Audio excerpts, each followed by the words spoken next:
Hi guys, welcome back again today to another interesting tutorial. So I'm going to be showing us how to create a pattern for a mermaid skirt using a slash and spread method. Okay, so if you want to see how to create this pattern, how this pattern was achieved, keep on watching. So with me here, I have my front and my back skirt drafted to my desired length. Okay, this is my hip line, this is my knee length. So I'm just going to be separating this. You need a quarter of your front and a quarter of your back skirt to mermaid. Like we already know, mermaid skirt are floor length skirts. Okay, so you need to draft it to your desired length. So I'm going to be separating this skirt.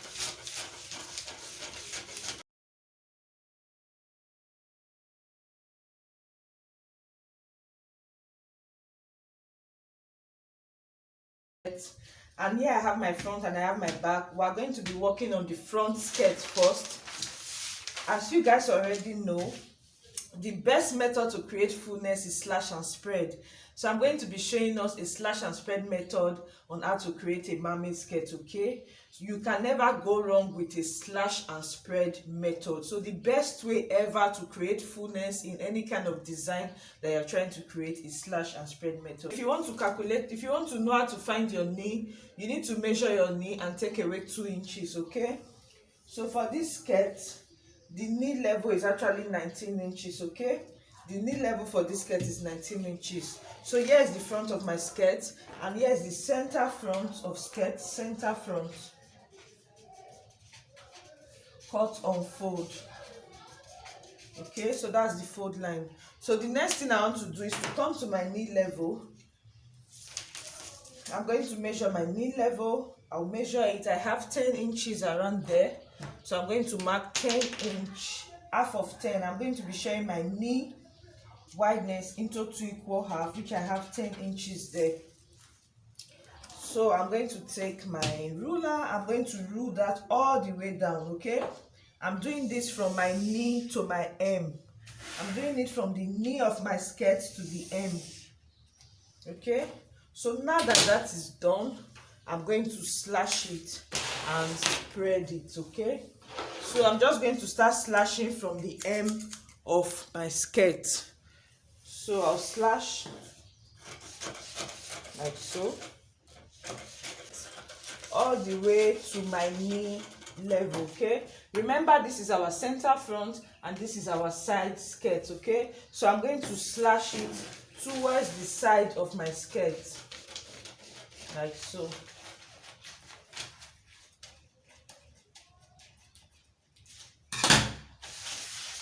So this is what I do.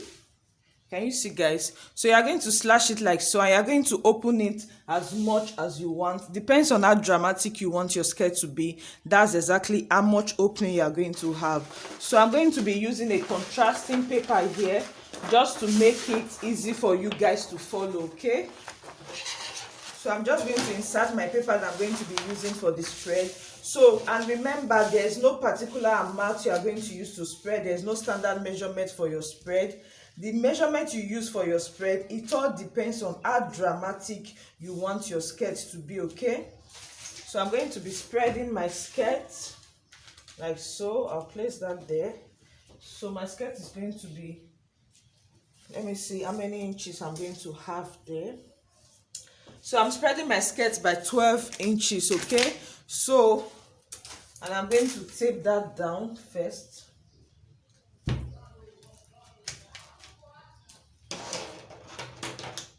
Depends on the fullness you desire to create. That's how much spread you are going to give to your skirt. Okay, so you can never go wrong with a slash and spread method. I've always used this method. It's the best method that you can ever use to create fullness when you are trying to alter any pattern or you are trying to create a design. Okay, so now we've just succeeded in altering our basic long skirt into a wide flare skirt. Okay, so this is the front, and remember we are trying to create a mermaid skirt, and for a mermaid skirt all of the drama is more at the back. You have more drama at the back of the skirt. That is what makes it a mermaid skirt. Okay, So I'm just going to take my marker pen and I'll connect this together like so. Okay, so you just do that slightly to have a nice beautiful curve. Okay, can you see? So after doing that, and I'm going to trim it out.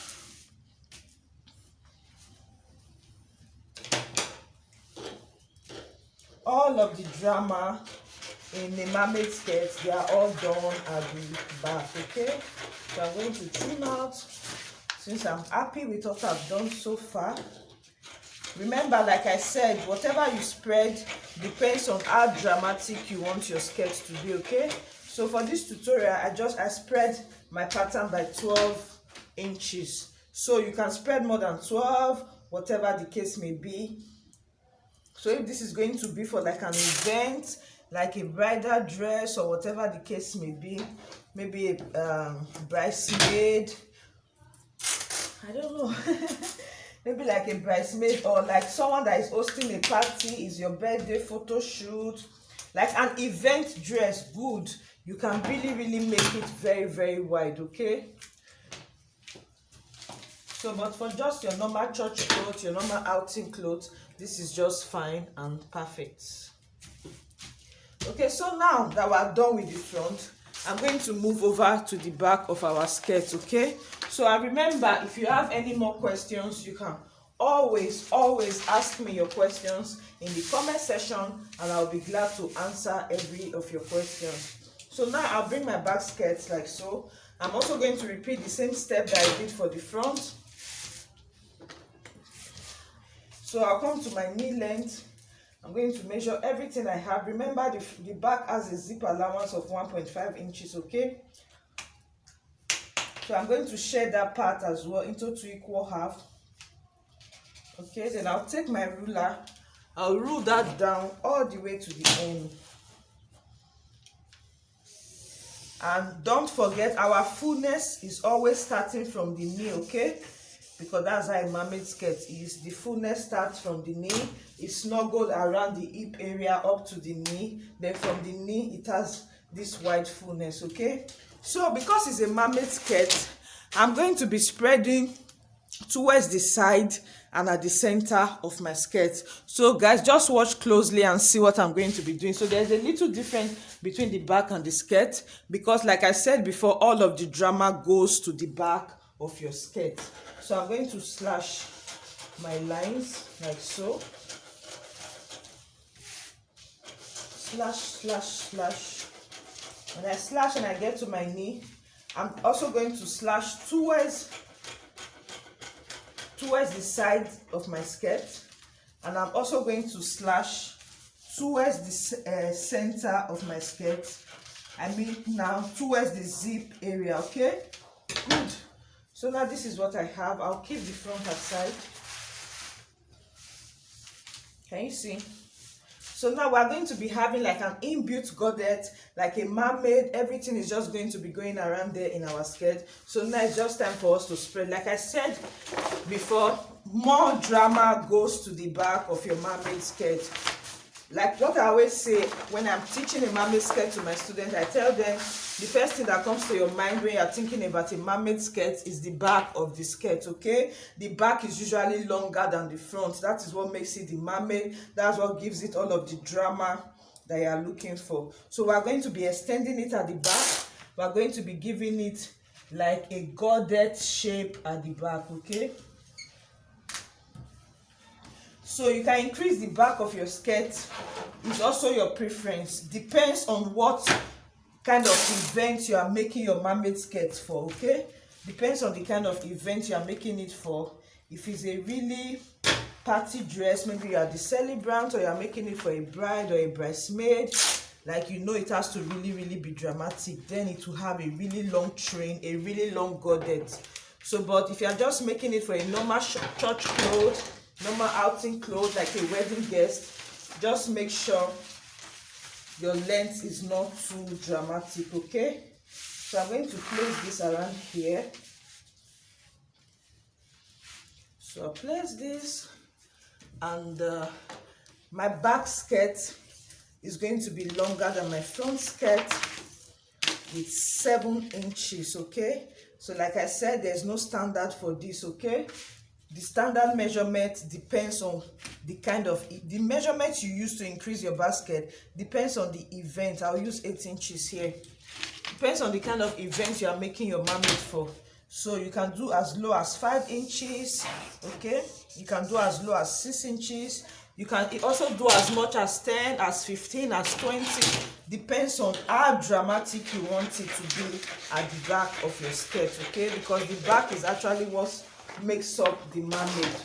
So I'm just going to drain my paper here so that I can have enough fullness. So the first thing I do, I'm just going to tape here down just to keep it down. So guys, now I need to spread my back pattern. Okay, so I have to drain my paper around so that I can be wide enough for what I really need to do with it. So I'm going to widen it up, because remember, like I said, all of the drama is at the back. So I'm just going to tape this down. You can also spread it as much as you desire, guys. You can spread it as much as you desire, and also bearing in mind that for a mermaid skirt, the back is longer than the front. Okay,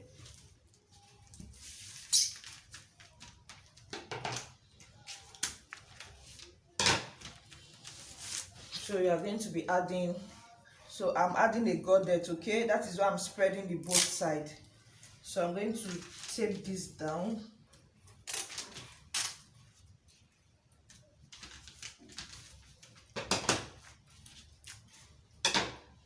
Okay, so now let me see how much spread I have.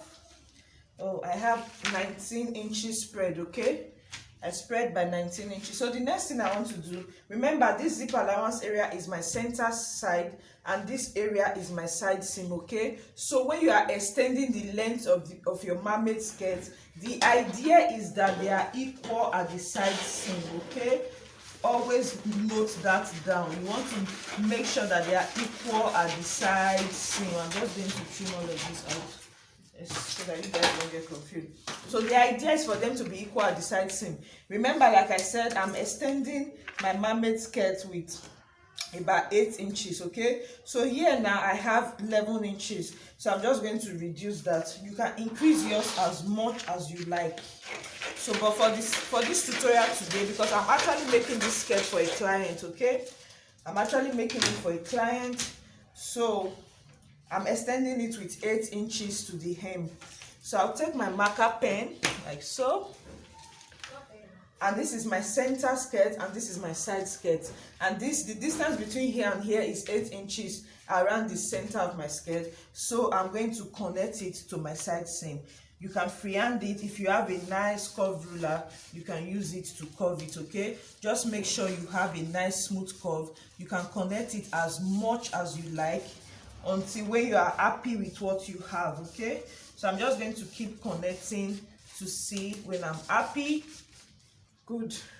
So can you see, guys? So now I've extended the length of my skirt and I opened up the two sides, my side seam and my middle seam. So extending this part of my skirt means I'm adding like an inbuilt gaudet, like a train, like a tail to the mid side of my skirt. That is the reason why I did that. So if you notice, for the front, I only opened on the side seam. Okay, so but for the back, I opened at the middle and at the side seam. Okay, so I'm going to take my paper scissors.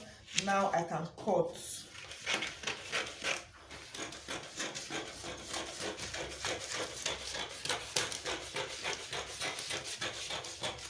Super.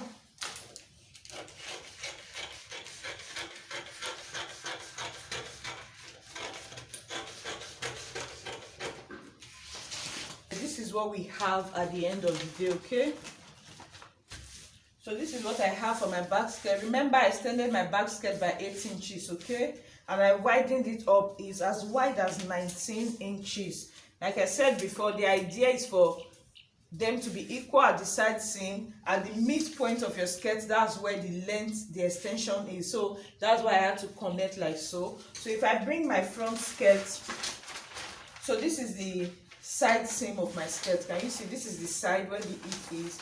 If I bring it to my because remember, you know, we are going to be joining them at the side, so you can see that they are equal at the side. Okay, so that's the idea. The idea is for them to be equal at the side seam. So I'm going to place my two skirts like so, assuming that I'm sewing them together. You can see that they are equal. So this is the distance between the front and the back skirt. So that's where it's going to create the flowing effect that you want as your mermaid skirt. Okay, so I hope you guys understand everything that we have done here so far. If you have any more questions, feel free to ask me in the comment section, and I'll be glad to answer every of your questions. Okay, so this is very easy to follow. I had to use a contrasting paper so that you guys can understand perfectly what we're doing. Okay, so if you have more questions, write me a message on the comment section, and I'll be glad to answer every of your questions. So please don't forget to like, to share, and to subscribe to this channel. I'll be seeing you guys in my next video. Bye.